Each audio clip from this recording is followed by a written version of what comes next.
Bir күні Поляң жанынан андай дермантин доптар болатын еді ғой.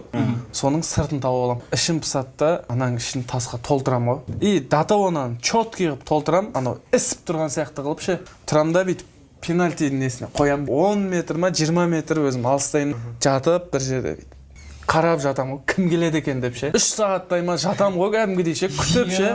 Қатты қызық болып тұр. Сөйтіп бір кезде туған ағам Алпамыс деген.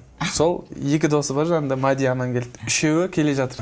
О, бля, заебись, короче, тебет қазір біреу. Допқа 10 метр қалған кезде Алпамыс бар ғой. Жүгіреді ғой 10 метр. Жүгіріп бастайды да өзім туған ағам. Келеді да бар күшімен тебеді ғой ананы ше. Прикинь, ана кезде айғайлап жатады. Доп жылжыды кәдімгі 1 метр дейге. Ема шош кетем, короче. Барсам екі несінің аяғын башбайларының екі несі тырнағы жоқ. Қан сорғалап ағылған. Таяқ жеп алдым сосын. Сол бұл жердегі қорытынды енді біреуге орғазба өзің түсесің деген болып тұр ғой енді.